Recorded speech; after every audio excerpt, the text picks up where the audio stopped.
de professores nas instituições privadas. Esse período deve ser remunerado pelas instituições, faz parte da jornada de trabalho ou não? Hoje nós tivemos uma decisão lá dos ministros do Supremo acerca desse assunto.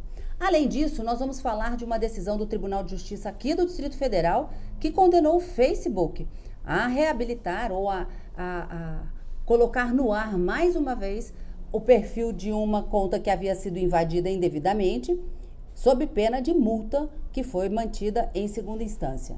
E no Executivo Federal, nós temos que a Polícia Federal está cumprindo mais de 60 mandados, inclusive um contra o ex-diretor do INSS, que estaria supostamente envolvido naquela fraude contra aposentados e pensionistas, que teria desviado bilhões de reais há algum tempo da instituição. E no Congresso Nacional, Fábio Panunzio também vai falar com a gente hoje sobre o projeto antifacção, a lei, o marco da organização criminosa também, que deve ser votado na próxima semana lá na Câmara dos Deputados.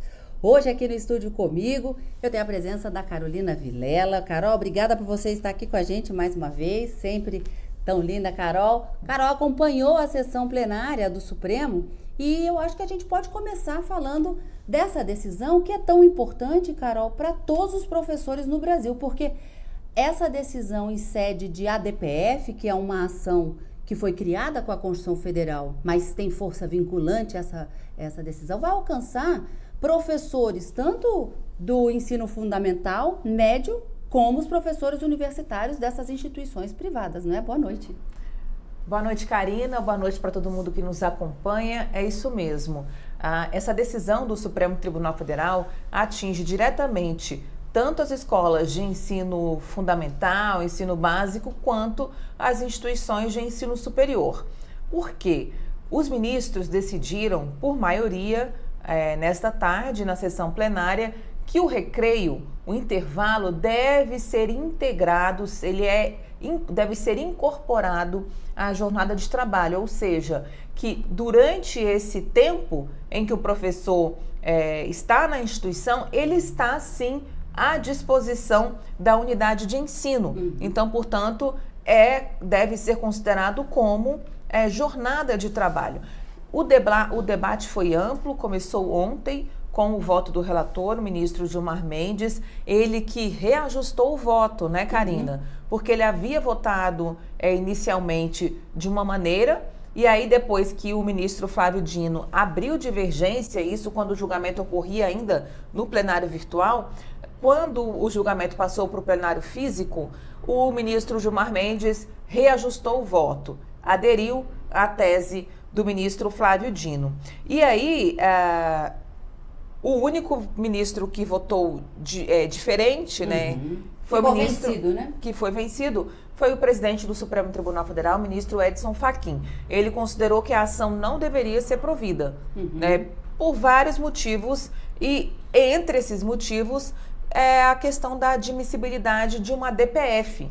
De acordo com Fachin, essa ação ela não cumpria os requisitos para que fosse, então, admitida como a DPF no Supremo Tribunal Federal. O ministro considerou que ela não tratava de temas constitucionais, que é o papel do Supremo, né, o guardião da Constituição, e que a decisão do TST estava correta, seguiu o que está na legislação, seguiu principalmente o que está na consolidação da lei de trabalho, né, das leis de trabalho, da CLT.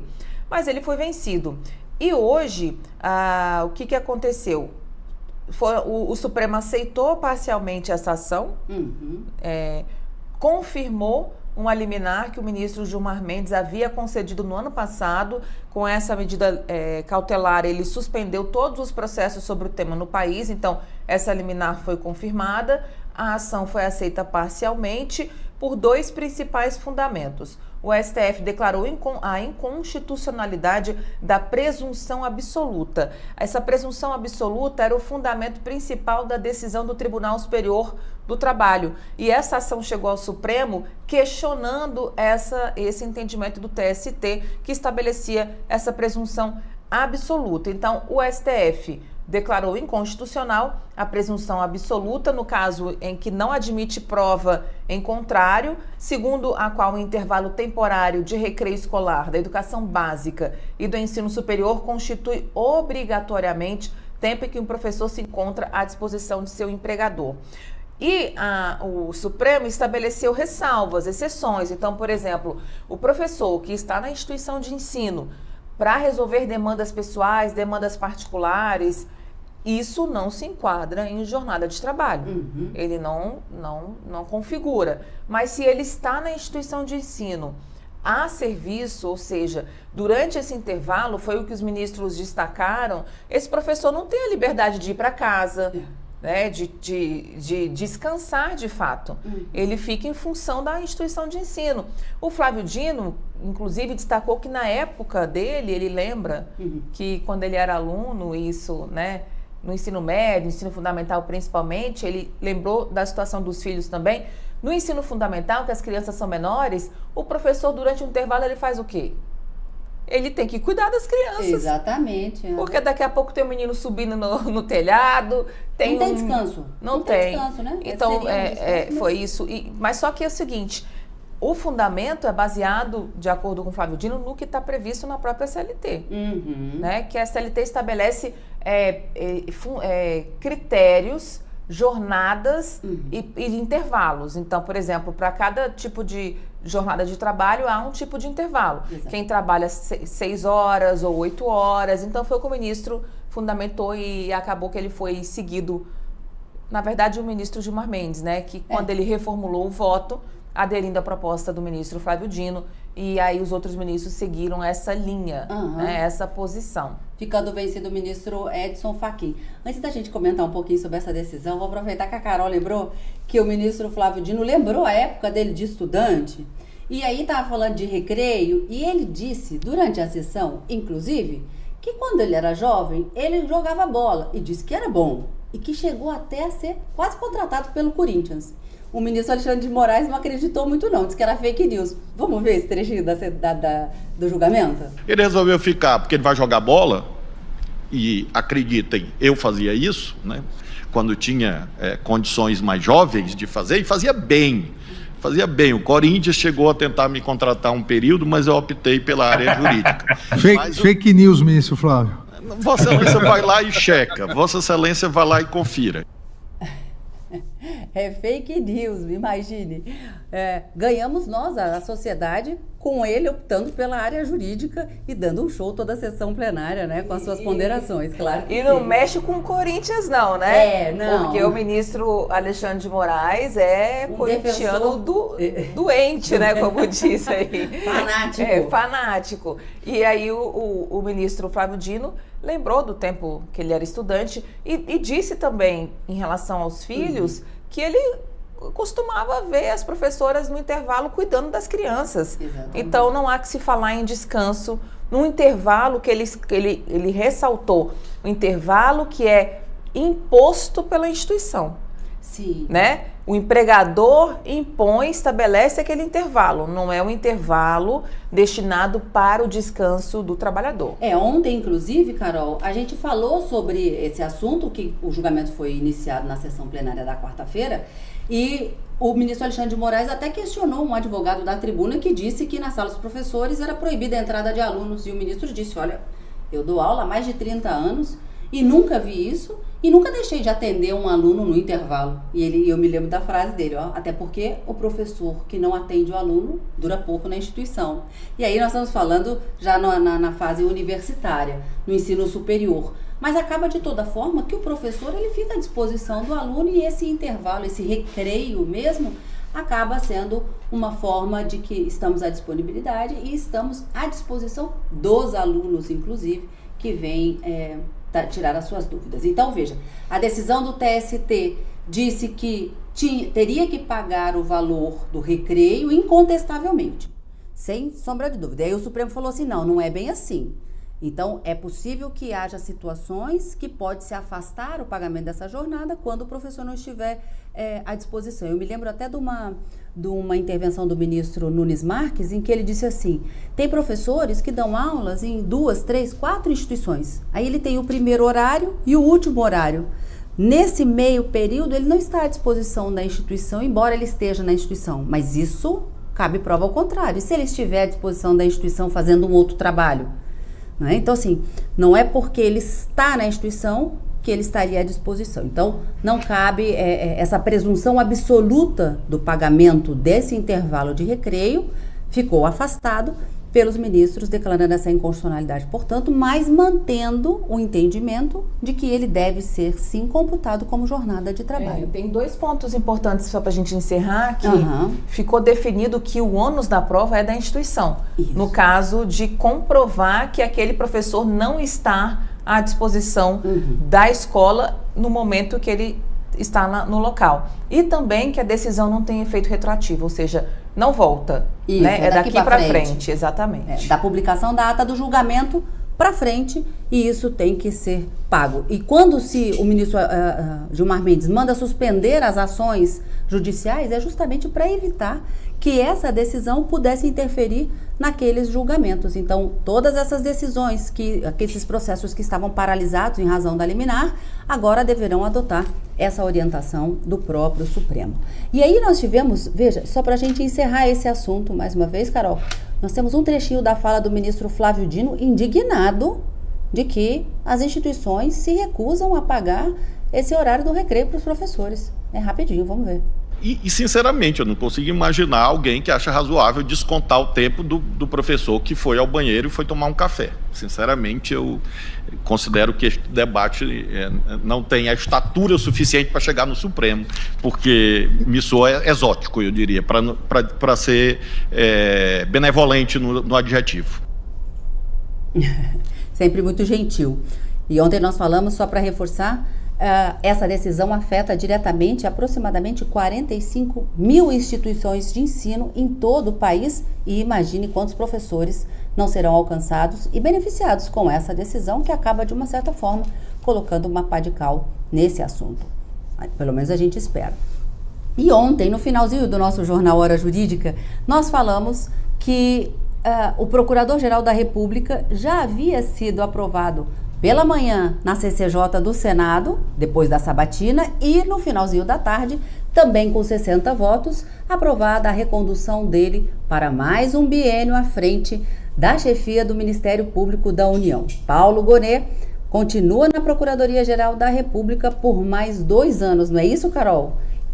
É verdade, Karina. Ontem a nossa colega Ida Cavalcante acompanhou lá no Senado, na Comissão de Constituição e Justiça, a CCJ, o clima tenso que foi durante a sabatina de Paulo Gonet. Uma sabatina que durou quase 6 horas, com muitos momentos de altos e baixos, né? O clima esquentou, principalmente do lado ali de senadores da oposição, que bateram pesado, né, em Paulo Gonet, questionaram a imparcialidade, disseram que ele agiu, na verdade, contra o Estado Democrático de Direito e, em especial, o filho do ex-presidente Jair Bolsonaro, o senador Flávio Bolsonaro. Mas depois de toda essa situação, ele foi, então, aprovado tanto pela CCJ como pelo plenário do Senado, numa votação lá na CCJ apertada, 17-10. Isso, exatamente. Né? Mas com quórum suficiente para ser aprovado. E hoje, então, ele já participou da sessão plenária do Supremo Tribunal Federal, já ali nessa posição de mandato, um novo mandato de mais 2 anos, como chefe do Ministério Público Federal. E na abertura da sessão, o presidente interino, o ministro Alexandre de Moraes, presidiu a sessão hoje. É a 2ª vez que ele preside a sessão plenária, isso porque o presidente Edson Fachin está em Belém, participando da COP30. Alexandre de Moraes, então, fez uma homenagem, parabenizou Paulo Gonet pela recondução ao cargo. E ele destacou características do Procurador-Geral da República, a atuação dele à frente do Ministério Público, também em defesa da democracia, do Estado Democrático de Direito.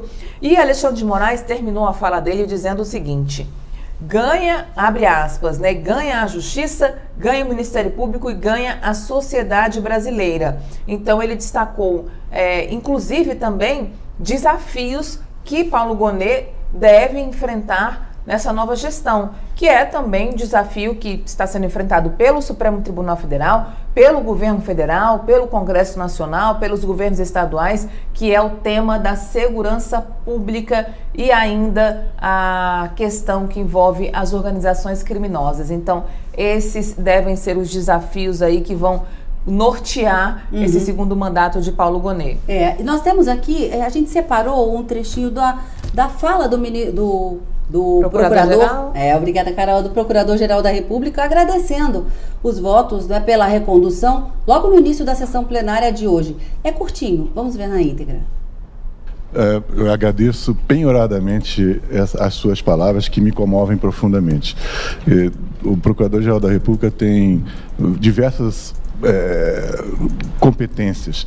Ele não só é o chefe do Ministério Público da União, Ministério Público Federal, é o Procurador-Geral Eleitoral e é o presidente do Conselho Nacional do Ministério Público.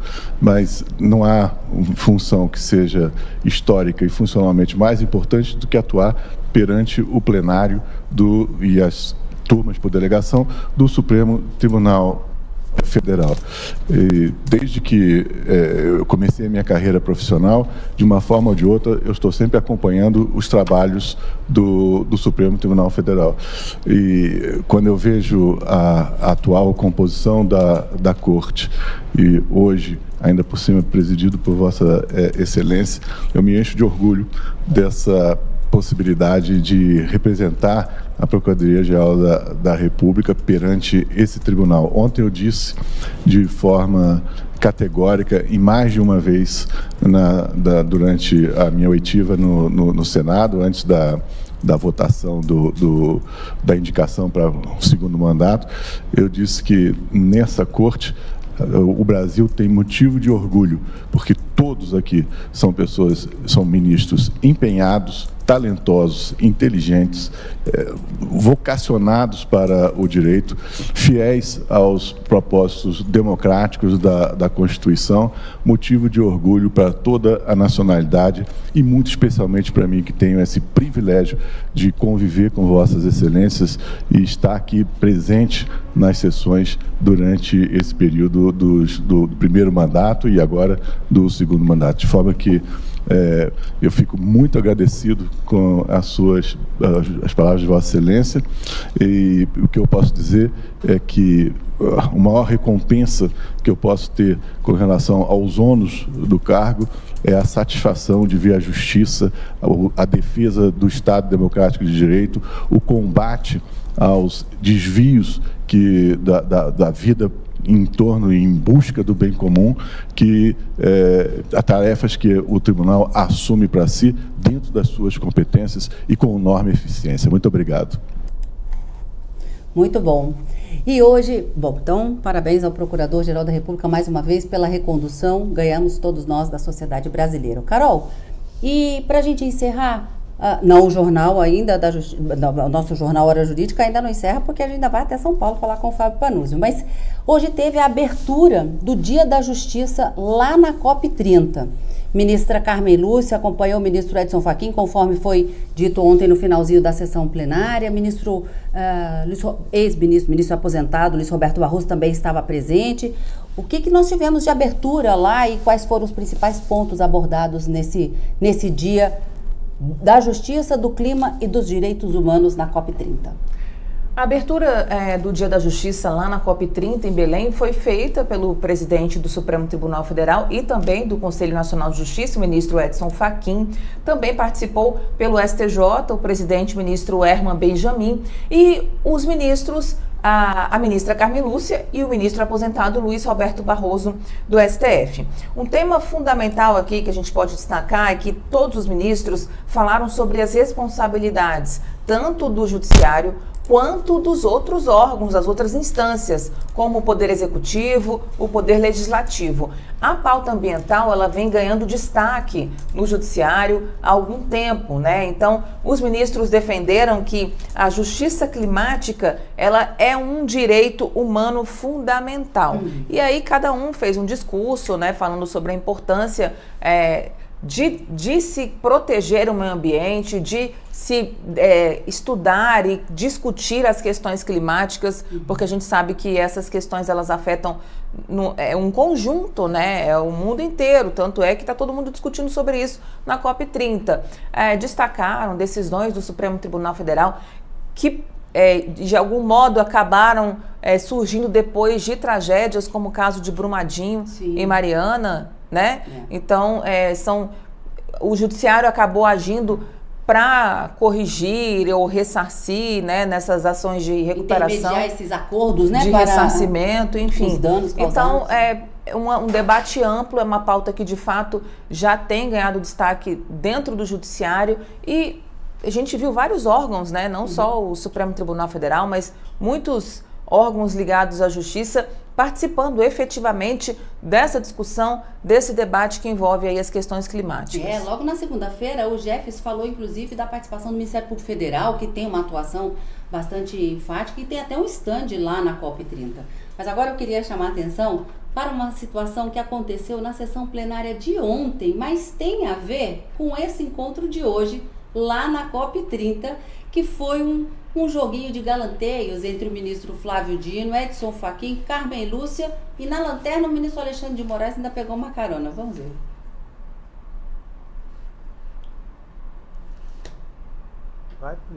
Ministro Flávio Dino, são 17 horas e 48 minutos. Não quero, obviamente, traduzir num espaço exíguo o voto de Vossa Excelência, mas consulto se Vossa Excelência gostaria ou de se manifestar e votar ao começo da sessão de amanhã, ou eventualmente já votar, fica a critério de Vossa Excelência. Presidente, eu indago apenas em relação à ministra Carmen, porque me parece que ela tem o mesmo impedimento que Vossa Excelência. A ministra Carmen estará comigo, portanto, eu estarei em boa companhia, espero que ela entenda o mesmo. E estará na melhor companhia, né?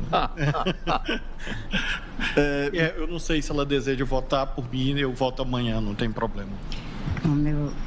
Eu agradeço porque, como o presidente vem de dizer, amanhã estarei na companhia de Sua Excelência, então, se o ministro Flávio Dino, até porque o meu entendimento é exatamente o dele, que quando eu era advogada presidente, eu vi da tribuna, alguém perguntar, uns mais novos, ao presidente perguntar do tribunal, como vota Vossa Excelência? Voto com o decano, mas o decano não voltou ainda, não tem importância, eu voto com ele de qualquer jeito. Também agradeço a gentileza exemplar do ministro Flávio Dino. Queria que todos os homens no mundo fossem tão gentis quanto. Faz um enorme gosto. Nós queremos igualdade com carinho no tratamento. Sabe? Ministra Carmen, o ministro Alexandre está morrendo de ciúme. Quero informar. Eu adoro isso, eu quero morrer assim, com um se agradando e o outro com ciúme. É isso que eu quero no final da vida. Doutor, ministro Flávio, não estou mais porque amanhã vai fugir com o ministro Fachin, não gostei. Eu fui envolvido. Como terceiro interessado, foi chamado a Lídia. Eu não vou nem dizer, Carol, que foi um triângulo. Foi um quadrilátero ali, ó. Todos disputando a companhia tão agradável da ministra Carmen Lúcia. Olha, há tantos anos a gente acompanha as sessões de julgamento no Supremo. Eu acho que essa composição é a composição mais leve que o Supremo já teve nos últimos tempos, né? Que assim permaneça esse clima gostoso de cordialidade e de empatia entre os próprios ministros lá no Supremo, porque o Brasil precisa disso e precisa dessa serenidade, urbanidade para as decisões tomadas lá, principalmente na Suprema Corte. Carol, obrigada pela sua participação aqui no jornal. E olha, se você tiver alguma notícia aí, a Carol está sempre a posto aqui com o celular dela. Eventualmente ela tem aqui uma chamada de última hora e a gente volta a falar com a Carol. Mas obrigada de toda forma. Agora nós vamos lá para São Paulo falar com o Fábio Panunzio, porque o ex-diretor do INSS foi preso pela Polícia Federal. Fábio Panunzio, essa história dos desvios das aposentadorias e pensões do INSS parece que agora está rendendo e nós teremos várias prisões aí ao longo do dia, não é não?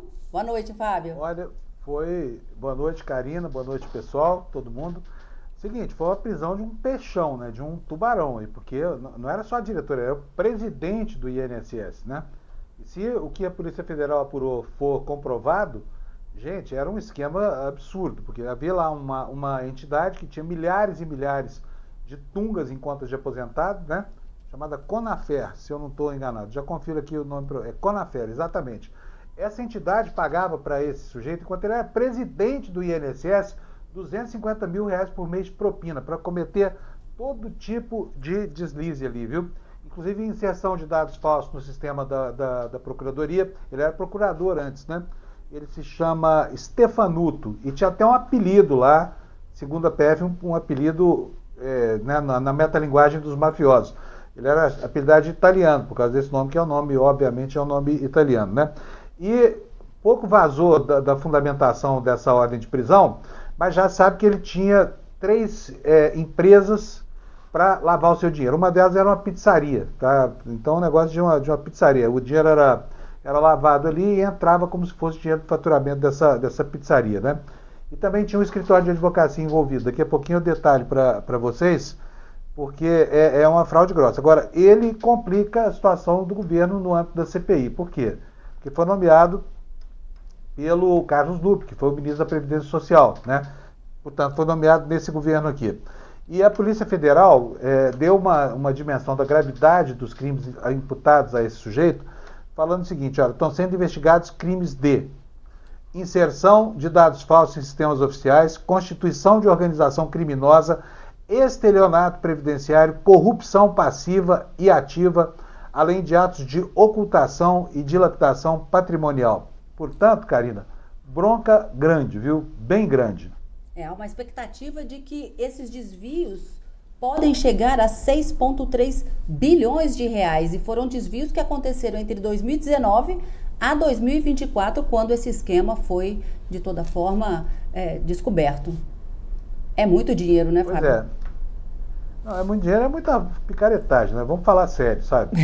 Juntar um bando de marmanjos desse aí, sabe? Todo mundo apaniguado, todo mundo tem um padrinho, um padrasto, um ministro para indicar essa coisa toda, para roubar o dinheiro do contribuinte brasileiro, sabe? E isso cria um pouco de dificuldade para o governo atual, como eu falei, porque aqui a CPI do INSS, Karina, virou uma disputa de narrativas, né?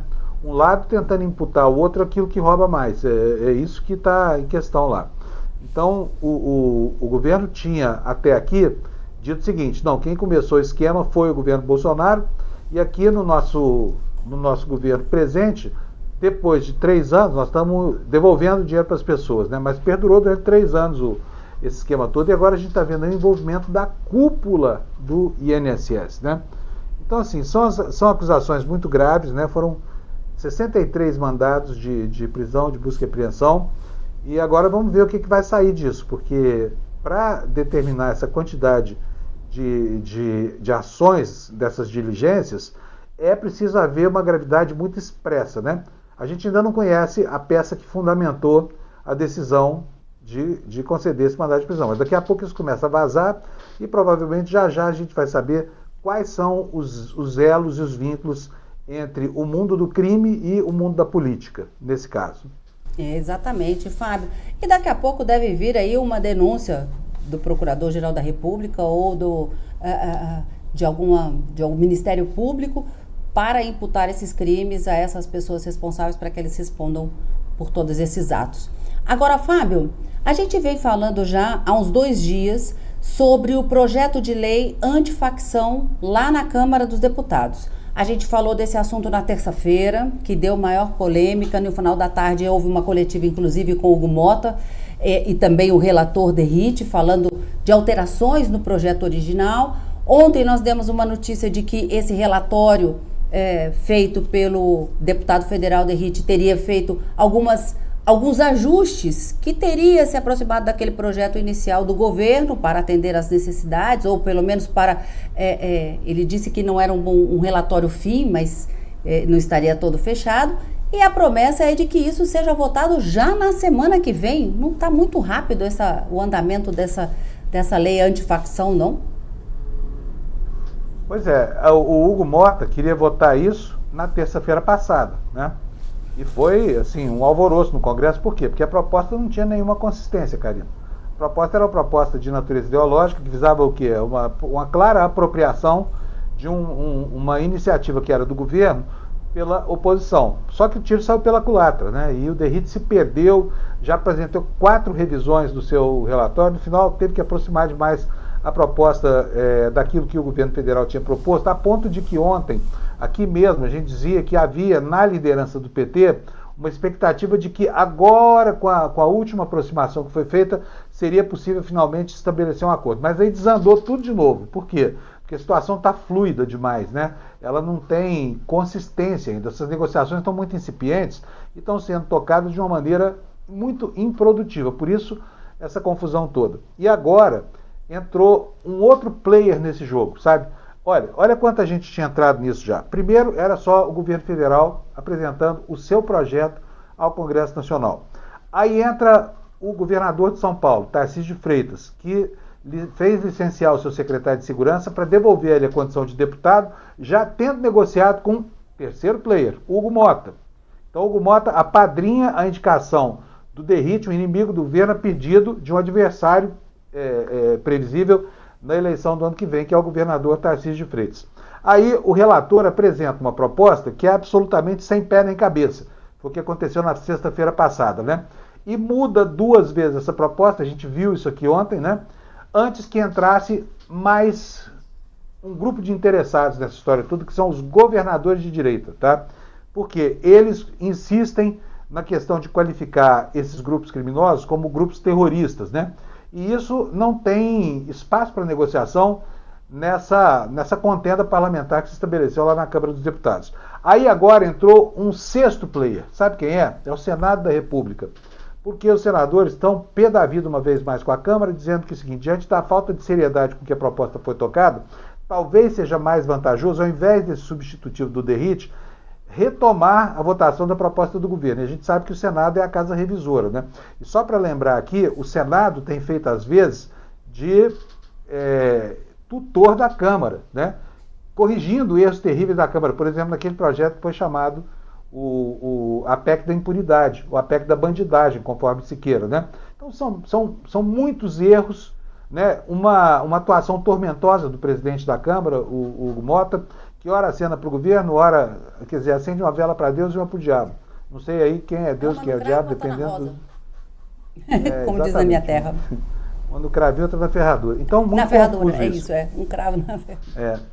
Em princípio, está previsto para a semana que vem a votação desse projeto. Mas a cada minuto que passa, aumenta a quantidade de entropia, né? Entropia é aquele efeito que transforma tudo sempre em um caos maior, né? E o caos está se formando nessa decisão. E aí o Brasil perdeu mais uma semana no enfrentamento ao crime organizado. Por quê? Porque não tem essas ferramentas que precisam ser adotadas, mas infelizmente os bufões lá de Brasília continuam trocando tapa, porque o objetivo que está diante dos olhos deles realmente não é o combate ao crime organizado, é o combate à narrativa do outro perante a campanha que já começou, a campanha eleitoral. Isso é muito ruim para o país. E há uma briga também para descaracterizar ou pelo menos retirar bastante dessa autonomia da Polícia Federal para investigar esses crimes, né? Ontem mesmo você dizia que se não fosse a Polícia Federal entrar na investigação do caso Marielle, não teríamos lá os réus lá no Supremo, né? Que inclusive um que era deputado federal, por isso a competência do Supremo para julgar essa ação penal. Então há uma disputa justamente por esse poder, mas com fins que seriam absolutamente eleitoreiros. E nesse ponto, quem perde é a população brasileira com toda essa briga lá no Congresso Nacional. Mas é importante que a gente traga essas informações aqui para as pessoas que nos acompanham, não é, Fábio? Para elas saberem efetivamente o que é que acontece no Congresso Nacional e também nos bastidores, em razão de toda essa trama envolvendo um projeto de lei que alcança e é de interesse de muitos candidatos, mas principalmente daquelas pessoas que são mais vulneráveis em relação ao crime organizado, a essas facções organizadas, esse crime que não é só do Rio de Janeiro, não está só em São Paulo, mas está no Brasil inteiro e também para além das fronteiras internacionais. Karina, e não é só isso não, hein? Tem mais um elemento aqui, eu vou botar uma pulga atrás da orelha das pessoas, tá? O que nós estamos vendo é claramente uma tentativa de tirar a Polícia Federal do pé de um nicho muito importante, dentro do qual está aí gente que tem mandato eleitoral e está lá no Congresso. Olha, hoje nós temos ações concretas contra 20% dos parlamentares do Brasil, né? Agora, a força despendida nesse processo para tentar afastar a autonomia da Polícia Federal para investigar coisas que ocorrem no âmbito dos estados, transformando tudo em propriedade privada de governadores que estão muito mais sujeitos, né, ao controle político da opinião pública e tudo mais, isso cheira muito mal. Isso cheira mesmo a defesa do crime organizado, sabe? Não pode haver inocência no Brasil, porque o assunto requer uma grande seriedade. Nós estamos lidando com coisas terríveis. O Brasil hoje vive uma guerra. A gente vê a quantidade de fuzis, né, o percentual de pessoas que vivem em territórios dominados, quando não por traficantes, por milicianos, enfim, por máfias do crime organizado. É um regime terrível de opressão e de supressão mesmo de direitos, né? Inclusive supressão daquilo que prevê a nossa Constituição, como, por exemplo, direito de ir e vir, direito a um julgamento justo, direito de pagar um preço que seja razoável por bens e serviços que são públicos, mesmo que explorados por empresas particulares. Então, assim, é muito importante que isso aconteça, sabe? E quando o assunto desanda dessa forma, é sim para a gente desconfiar se não há outros interesses nessa história toda. Porque eles estão por aí agindo de maneira sorrateira, né? Agindo, como dizia o velho bom Machado de Assis, a socapa e a sorrelfa. Exatamente, Fábio. É isso aí. Amanhã a gente volta então com mais informações e vamos ver de que maneira isso desenrola lá na Câmara dos Deputados e se efetivamente esse projeto de lei entra na pauta para a próxima semana. Obrigada pela sua participação, como sempre, Fábio. Amanhã a gente se vê às 18 horas mais uma vez. Um beijo, Karina. Obrigado para todo mundo. Boa noite. Até amanhã. Até amanhã, Fábio. E agradeço também mais uma vez a Carolina Vilela, que esteve com a gente aqui o tempo todo, participando do nosso Jornal Hora Jurídica. Obrigada, Carol. Amanhã a gente se encontra mais uma vez às 18 horas, com a cobertura dos 3 poderes da República, Legislativo, Executivo, Judiciário de todo o país, com as informações, inclusive de bastidores, para você se manter informado. E você pode acessar todas essas informações que nós trouxemos aqui para vocês no nosso portal, agajur.com.br. E se inscreva no nosso canal, faça isso agora, aqui no Agajur, para você não perder nenhuma informação, e se inscreva também nas nossas redes sociais e se manter informado ao longo do dia. Amanhã às 18 horas a gente volta. Uma boa noite e até amanhã.